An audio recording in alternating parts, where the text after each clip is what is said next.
you are all here for one reason. Change. Alam namin na labag sa kalooban niyo pagpunta rito.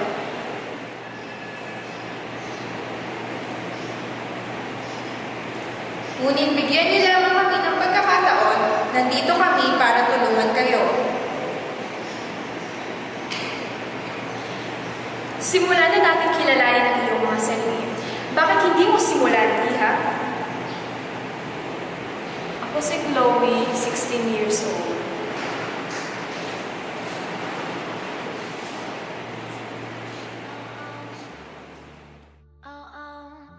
Hindi naman talaga ako nag-yosi before. Nagkanda-leche-leche lang naman dahil sa mga magulang ko. It's like you're walking on eggshells sa sarili mong bahay kung saan dapat komportable ka. I decided not to care anymore. At dagdag mo pa mga kaklasik mong may bisyo. Na-impluwensyahan na rin nila ako mag-yosi. To the point na kahit best friend ko mismo hindi na ako mapigilan. Masasabi ko na yosi ang nakakapagtanggal ng stress ko. And every time I get that long puff, nakakalimutan ko lahat ng bullshit sa buhay ko. Alam mo yung pakiramdam na parang outcast ka sa sarili mong pamilya, na araw-araw kailangan mong patunayan ang sarili mo sa kanila. Yung parang buong buhay mo isang kompetisyon na lagi kang ipagkukumpara sa mga kapatid mong mas magagaling at matatalino na kapag hindi mo napantayan or nahigitan, parang wala ka ng kwenta. Walang araw hindi nila ipinamumukha sa akin kung gaano ko kalaking disappointment sa pamilya. Pero hindi yun yung mas masakit eh. Ang mas masakit ay yung alam mo sa sarili mo na ginawa mo na yung lahat ng best mo pero yung mali pa rin ang napapansin.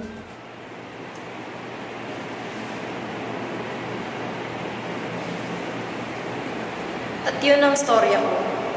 Salamat sa magbahagi ng iyong buhay. Ikaw naman, Iha. Maaari mo bang ibahagi ang istorya ng iyong buhay? Ako si Ricardo, 18 taong gulang.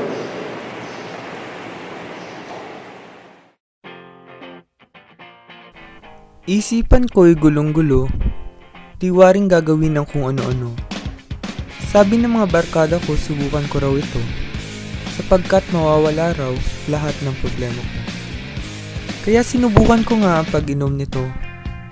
Hindi ko inalintana ang maaring kalabasan nito. Kahit alam na alam kong labag ito sa girlfriend ko, sa taong pinakamamahal ko, patuloy pa rin akong kumapit. Kumapit sa nakagawian ko.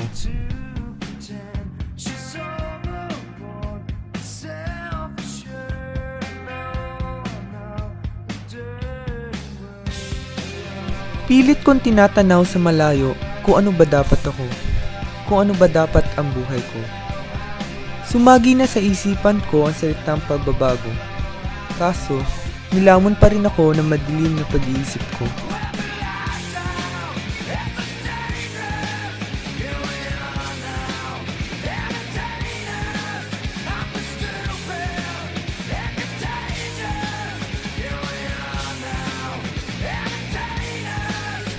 Nahanap-hanap ko mga solusyon sa walang hanggang pagsubok nito.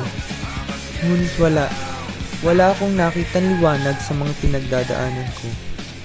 Kaya ang alak ang naging sandigan ko. At yun na ang dahilan kung ba't ako andito. Thank you, Ricardo, for sharing your past experience with us. Just know that being here, we're here to help you. What about you, Kendall? Why don't you share your story? Ako si Kenda, 16 years old.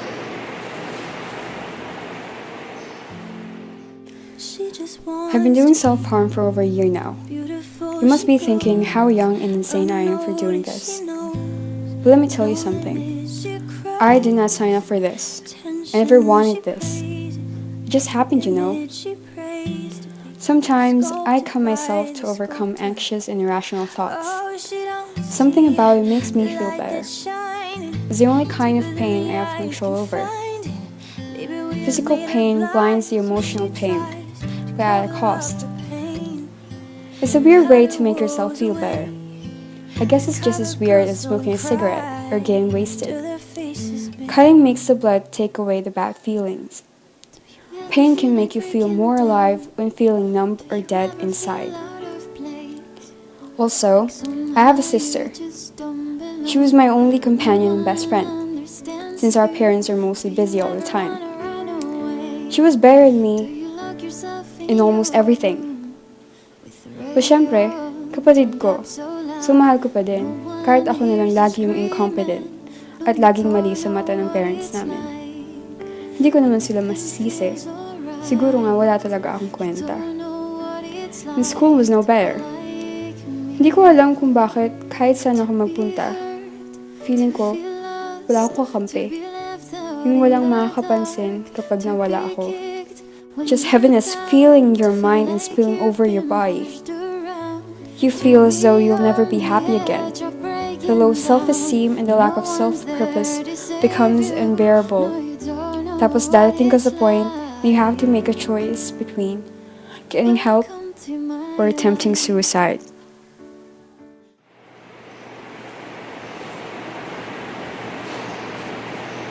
So there you have it. It's my story. I admire you for your courage, Kendall. Thank you for sharing your story with us. Ikaw naman, Roderick, would you share your story with us? Ako si Roderick, 17 years old.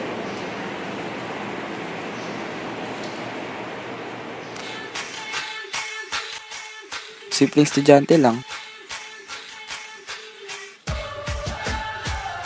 Bahay, eskwela, yun lang din naman ang pinupuntahan ko. Siguro, pati sa bahay na rin ng kabarkada. Marami akong hobby. Tumambay, gumala, saka mag-cutting. Siguro, sa kakabarkada ko, doon ko natutunan na magdroga. Yung tatay ko nga pala, wala na rin. Sa kulungan na. Kakadroga. Ang nanay ko, palagi akong pinapaalahanan. Wag na wag daw akong susubok ng droga. At wag na wag kong gagayanin ang tatay ko. Kaya naman, palagi na lang ako nagtatago sa kanya sa tuwing gusto kong magdroga.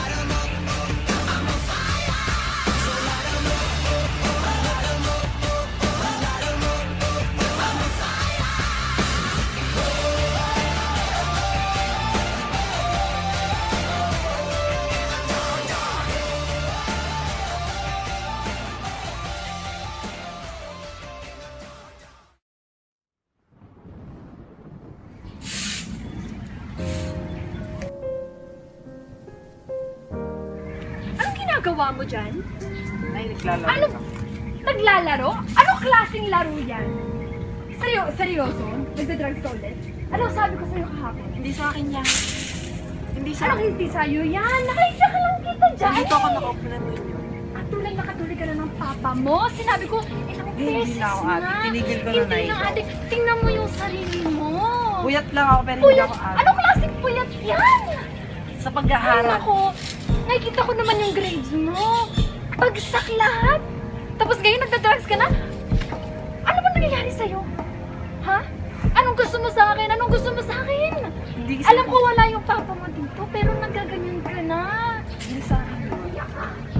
Hindi sa akin yun. Diyan mo dito ako nakapusan. Nakita kita kanina pa, nagaganyan? Seryoso? Hindi sa akin. Akala mo biro to? Seryoso? Halika na. Halika na! Hindi pa ako nasasama sa'yo. Halika na! Kailangan mo ng tulong, anak. Dito pa ako. Ilang beses na to? Ilang beses na to? Anak mo,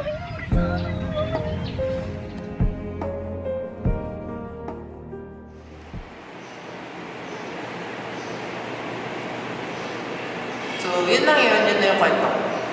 Salamat sa pagbahagi ng kwento mo, Roderick. We would like to thank you for being brave in sharing with us the story of your lives. It's not too late to make a change. Now, let us reflect on where you are in your lives right now. Close your eyes and imagine.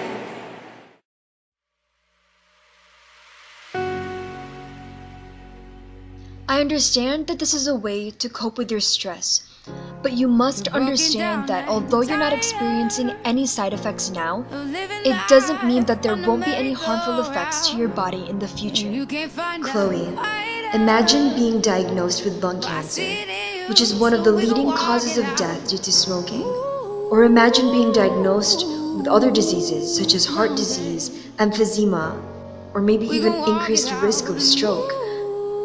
Your life will be cut short all because you needed a brief stress reliever at that moment.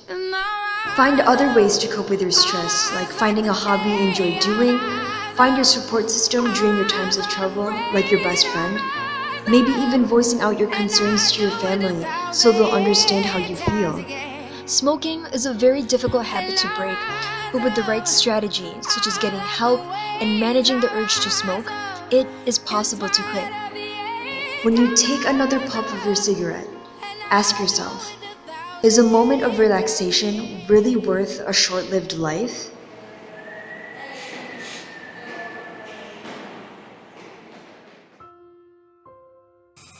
Alcohol is one of the misused drugs that people use.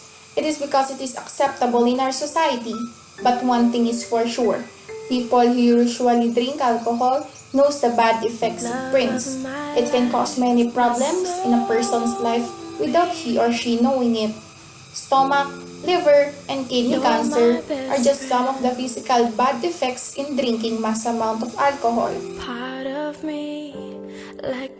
Alcohol is a very powerful and alters all your normal behaviors. It also causes family and legal problems, violence, changes of behavior, suicide, and can tear down relationships. Some might get help, while others lose faith and it drives them to the end. In short, losing everything you love. It results in problems with your family, friends, and with yourself. Why risk everything for a drink? So before you drink, ask yourself, is it really worth losing it all?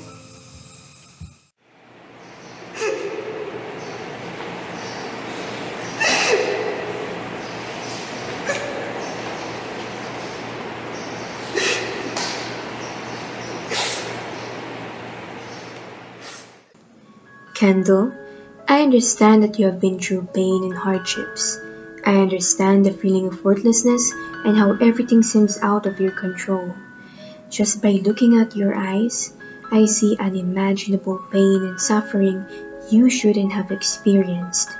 That is why you have to believe me when I say I understand you more than you think.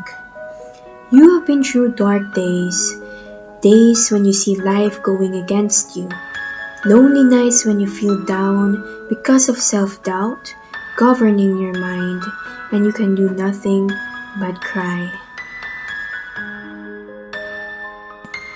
Somehow, you found a way to release that heavy feeling of pain that you feel inside, the way to deal with your emotions.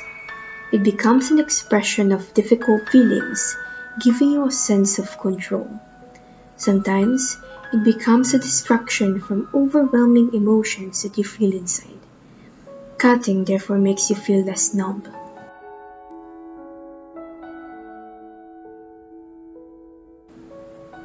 Kendall, life is full of challenges.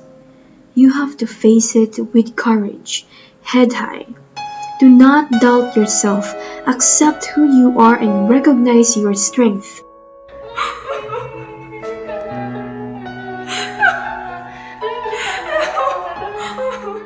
Get to know yourself, improve on your weaknesses.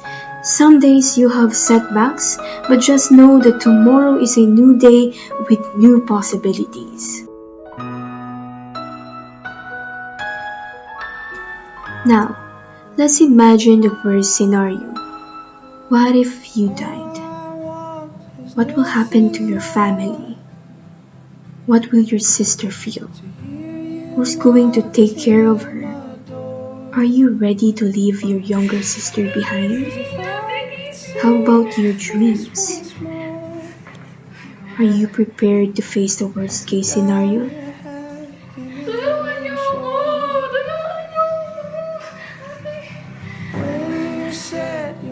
I know that this is difficult for you. Let's take it a step at a time. I understand that sometimes it is outside of your control, but do this for yourself, your family, and your sister who cares so much for you. Focus on the people who care about you. Those people who will look beyond your scars, those who love you unconditionally.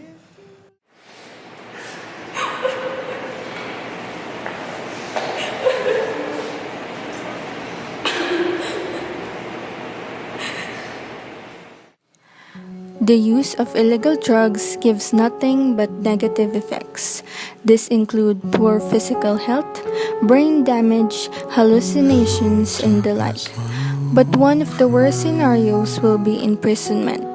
It would take you away from your life, from your loved ones, and from everything you might have been.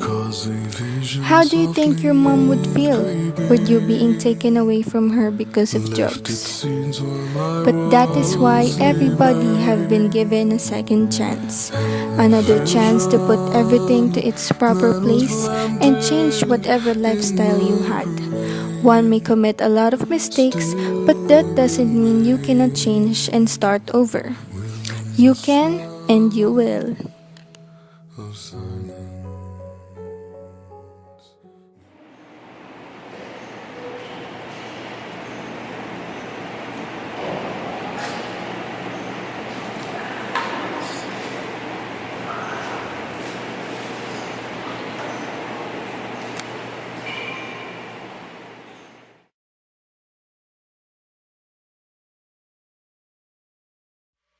We would just like to say thank you for deciding to come here at Camp Bagong Buhay. And we know that marami kayong pinagdadaanan sa buhay niyo. Pero you guys need to make a change for yourself because as we can see, as we have told you about the effects, it will really have a detrimental effect on your health.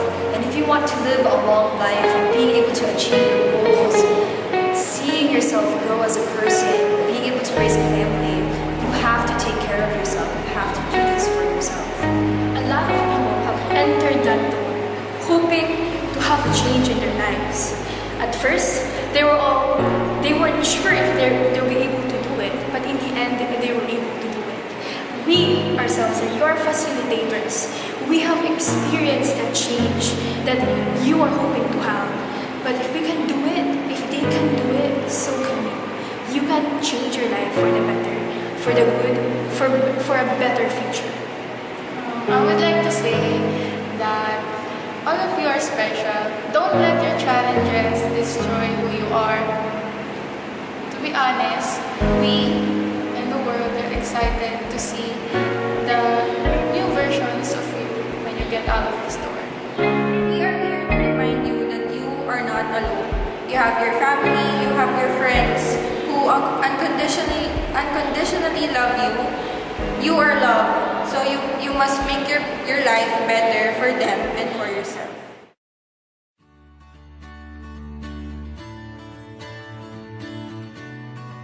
Sino kami? Dating naninigarilyo. Dating manginginom. Dating mahina ang kumpiyansa sa sarili. Dating nalulong sa droga. Ngunit pinairal ang pagmamahal sa buhay at sarili.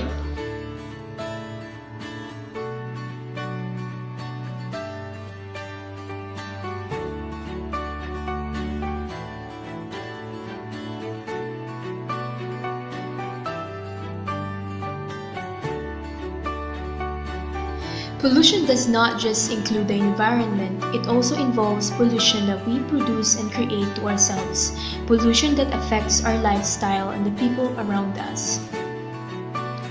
It is our own personal responsibility to take action in order to make a positive change within ourselves. Although it can be a difficult journey at first, your great desire to turn into a new leaf will be your fuel to changing yourself for the better.